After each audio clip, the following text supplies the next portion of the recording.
Welcome to Rock Solid Productions, where in this video we are going to install Voultar's RGB Mod Kit into a Super Famicom Jr. And this isn't just any one Super Famicom Jr. Stay tuned.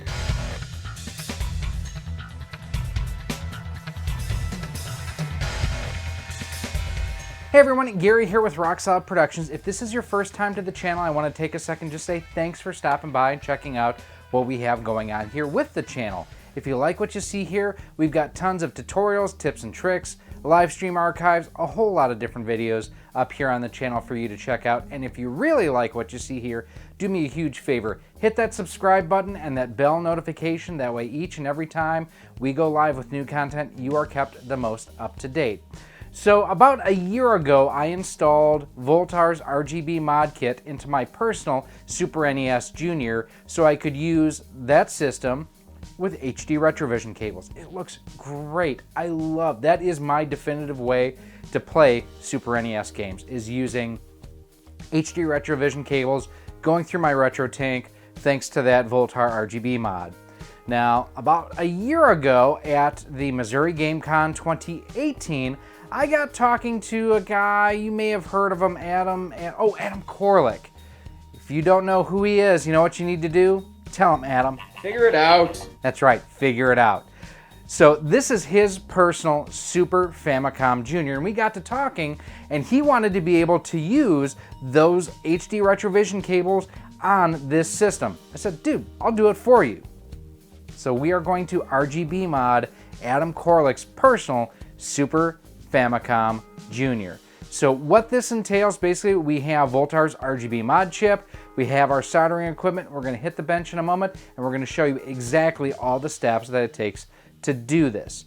Now, one piece of warning, if you are not comfortable soldering, you can have this modification done by other people, and at the end, I'll tell you how I can do this for you as well. So let's hit the bench, let's get some disassembly going, because Adam, your Super NES Jr., it's getting an upgrade. So on the bench here we have Adam's Super Famicom Jr. It's in great shape. I'm very jealous. You can actually see here in the light how he has retro-brighted this a little bit, at least once. You can see how it didn't quite take all the discoloration off, but he's got a lot of great videos showing how to basically restore older consoles, get rid of the yellowing. That's how I learned how to do it, is by watching his stuff. So what we're going to do here is we are going to install Voultar's Mod Shop Super NES RGB Mod Board. Now this is a pretty simple and straightforward mod, and he has actually made some changes from when I last installed the mod in mine. First of all, it's a lot smaller. These three pins here, there are no vias in there. There's no, you can kind of see how there's something inside each of the holes. It's not the case on those, so I don't have to solder anything on there. It is, like I say, much smaller too. I actually have, so this is my system that I modded last year, and if I just place this over the top, you can see it is considerably smaller. Let's just flip it around. We'll just go end to end. So you can see it's the same width there, but a lot of this other stuff here, he must have consolidated somehow on this new board. So pretty exciting to see that. To get inside the system itself, we need to remove 1, 2, 3, 4 security bits. I actually have a quick change bit that I will be using in my Hitachi drill driver here. And there they just pop out. We will set those aside here. If you don't have, a drill driver or something like that, you can also use, there's handheld versions of this. And these are actually what I will use to reassemble everything, just to make sure I don't strip out the plastics. Lift the cover off. And now once on the inside, we need to remove 1, 2, 3, 4, 5, 6, 7 screws. There's a 7th screw in the very top here. That way everything will lift straight out. Now, if you are looking for good handheld screwdrivers that would fit these screws great, I recommend ones from an RC company and a modeling company called Tamiya. I've used Tamiya screwdrivers and hand tools for years and years and years. They work great. I also have a Dynamite screwdriver that I'm using here as well. And now at this point, I should be able to lift the entire system out, and I can. Now, Adam's system is in great shape, but this is a good time too to go ahead and just blow any dust and dirt and other crud out of your lid that you may have. Now looking at the board, where we are going to solder to is going to be these 3 points right here, and then the board itself will lay across the top up here. So we can actually go ahead and lay the board on right like so. So hopefully this stays focused, but I just noticed these 2 pins here actually have a slight bridge to it. So Adam, I don't know if you ever had any issues with this before, but that would definitely cause a problem. We're gonna clean that up real quick. Another thing we're gonna do real quick too is these pins here, we're gonna snip them a little bit more flush, and then these ones too, just to make sure that they are not obstructing the new board as it sits on the board itself. So that just use a set of flush cutters. There's 1, there's 2, there's 3, there's 4, and actually there's no reason for those to be that long either. They won't obstruct anything with the board, but at the same time just make sure that we have a good clean area to work with here. So now to fix that bridged area, what we're going to do is we're going to use a little bit of solder wick just to pull that solder out of there. Now ideally I'd use a desoldering iron to do that. Unfortunately I don't own one. Now, one piece of advice I will give you anytime you are soldering, you should always treat your soldering iron like it is on and it is hot unless it is unplugged. So something definitely just to be aware of and cognizant of.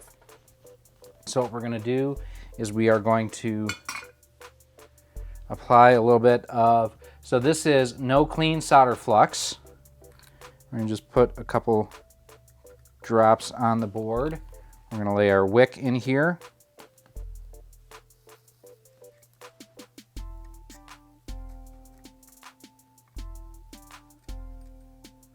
And there we've basically fixed the bridge that was in there. So everything looks okay now. We're going to take the board and just lay it over the pins. There we go. As you can see now, it also sits flush just like it should down on here. Doesn't get involved with the pins or anything. We're good. So I'm going to turn around this way, so what I can do is I can actually tin and solder each of those pins. And I'm sorry that I solder and not solder. So I'll give you a slightly different look here so you can kind of see what I'm doing. So I'm going to just go ahead and apply a little bit of no clean solder flux to each of those pins. And I'm going to go ahead and use what's called a drag solder technique, where basically I keep the blade of the iron on one side and I just drag it across the bottom and apply the solder to the pins to go ahead and secure the joints. And all that no clean is doing is helping basically make it so that the joint stays in place, for lack of a better term. And then for solder, I am using Keister 6040. This is lead solder, not lead free. And all we're doing at this point is just tacking everything down. And now we will come back and actually go ahead and apply the solder to each. And again, just like earlier, one of the things we're making sure is that we're not bridging any connections here, that each pin is soldered separately and cleanly. Everything is soldered on the system itself now. And your solder joints should always look nice and clean and shiny. If they look dull, well, that's probably a cold solder joint and will not work well for you in the long term. Now we need to prep our wires, and these are the ones that you can actually order from Voultar to go ahead and basically get everything all in one. These are the wires that he recommends using. So we are going to use our automatic wire strippers here and just strip off a little bit.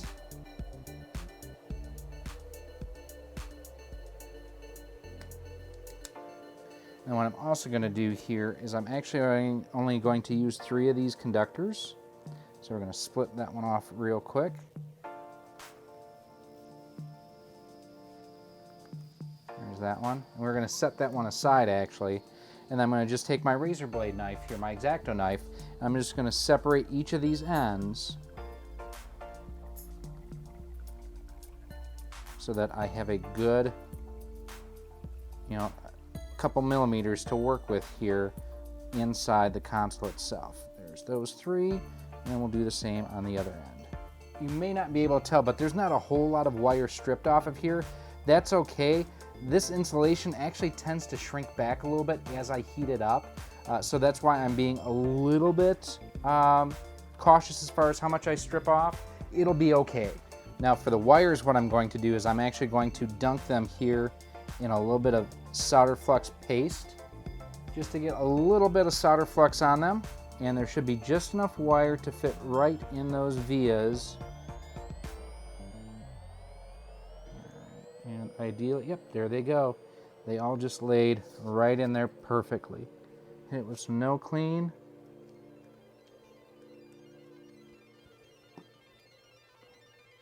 And a 10R iron. Tack these down. There's 1, there's 2, there's 3.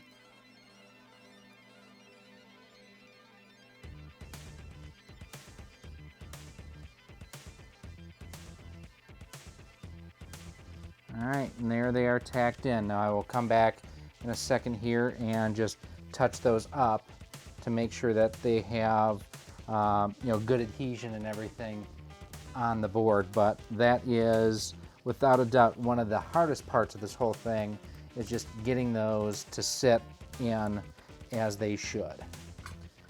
All right, one last connection we're going to make to the board, and that is to that pin right there, that C-sync.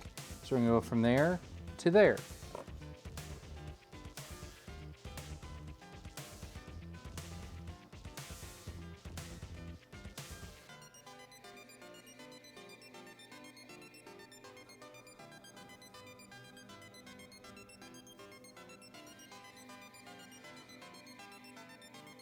All right, there we go. And that one, give it a little tug, and it's on top. Forgot to strip that side, which we'll do right now. Tin that first real quick. And the reason for this is just depending on SCART cable use and whatnot. If you're not using SCART cable, you don't need to use this. I figure Adam probably will use SCART because I know he is a big fan. He has a frame meister and all that happy fun stuff. So on.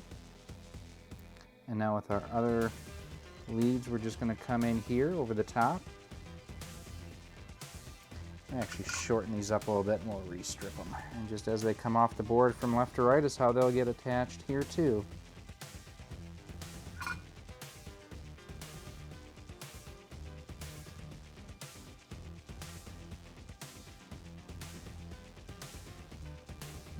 So we now have C-Sync and we have RGB on there. The one last thing we're going to do is we are going to swap out one of the capacitors on the board, which helps just give you a better picture. One other thing we're going to do here too is this C11 capacitor here on the board. We're going to replace that. There's actually a unit that Voultar himself does sell that will pop right in. Now with these are not polarized, so it doesn't matter which way they go, and they are super ultra teeny tiny blob right there. That's it. And we're just going to heat up C11, and it's already there on the tip of the soldering iron. So the old one, boop, gone. The new one, just place on the pads. You may want to actually heat up those pads a little bit to knock down the solder a little bit.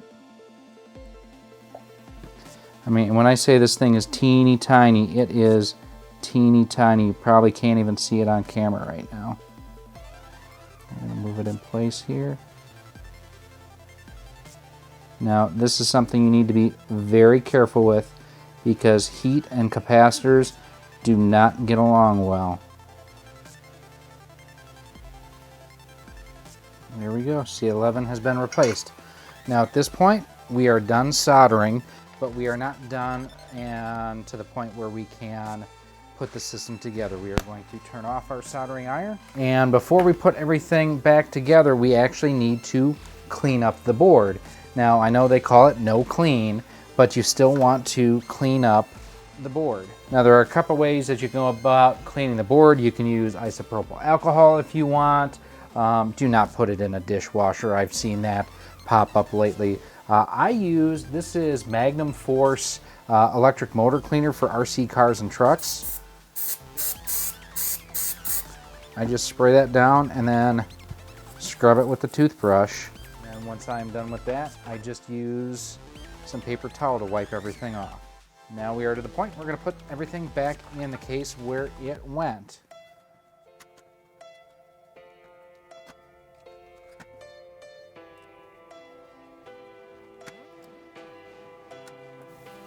Now, one thing, I definitely recommend doing something like this.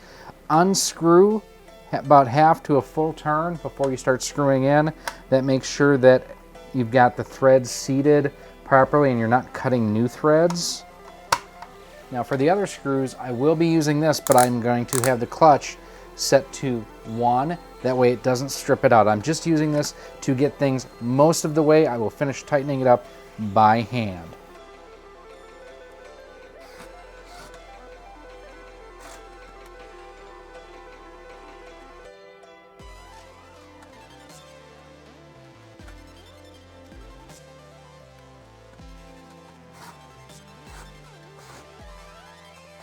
Okay, now that everything's started, we will finish it by hand.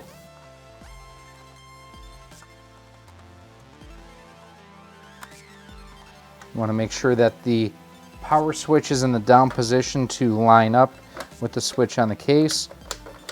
Test fit it there to make sure that you know that everything is working well. And now from here, we are going to reinstall our 4 security bits. Now that we have everything sealed and back together, let's test it out. So thanks to Adam for letting me go ahead and give his Super Famicom Jr a little bit of TLC. Very cool little system. Let's see how it works though. The moment of truth. So, and I'm running this right now through my retro tank, and we'll feed you the footage as you see it here. One of the things I really noticed is the blacks are really a lot more pronounced with this than using standard composite cables. The audio still sounds great, of course. It looks super sharp. This actually looks honestly even better than my This honestly looks even better than my Super NES Jr that I did myself about a year ago. So Adam, I think that you're really gonna dig this. Again, if you guys have not checked out his channel, it's Adam Koralik. I'm sure you guys have heard of him. Super nice guy. Thanks, Adam, for letting me go ahead and do this for you. Now, if you do have any comments or questions about anything we've done here mod-wise, as always, feel free to send me an email at rocksolidmail@gmail.com or leave your questions down in the comments below. Also, we are going to be doing light mod work moving forward. So if you have a Super NES Jr or a Super Famicom Jr you want to have this mod done, email me, rocksolidmail@gmail.com, and we will start talking about what it takes to get this done. We will also be doing a very similar mod service for the Nintendo 64, all using Voultar's RGB Mod chips that he has out there. I'll just be providing the installation services. If you want to go ahead and pick up a retro tank, pick up some HD Retrovision Component Video Cables, or maybe you want to go SCART and go with some Insurrection Industries SCART cables, do me a favor. Head on over to CastleManiaGames.com. He has all these items in stock. And if you use promo code ROCKSOLID10, you'll save 10% off of most items on the website. Now, in addition, if you want to get a hold of me, if you have any other comments or questions, in addition to email, go ahead, you can hit me up on Twitter at RockSolidStudios. We're over on Facebook at facebook.com/RockSolidProductions, on Instagram at instagram.com/RockSolidProductionsGK. We're on, pretty much all the major social networking sites out there.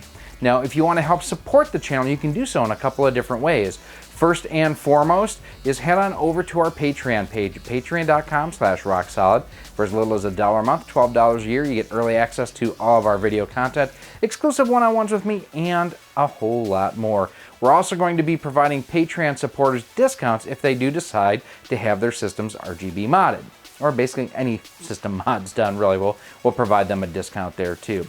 You can also pick up some Rock Solid production swag. We've got t-shirts, sweatshirts, hoodies, and more over on our Teespring store on screen right here. We're pretty much anything from Patreon, Streamlabs donations, Super Chats, everything that we earn goes right back into the channel. And we do have some cool things available for you up on the Teespring store too.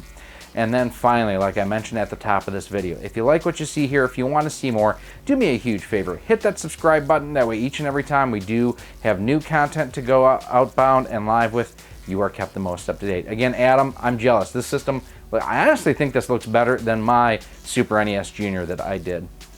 Maybe I'm just looking through rose-colored glasses. Nope, these are clear. I am Gary. This has been Rock Solid Productions. I appreciate your time and watching, and I hope to see you soon.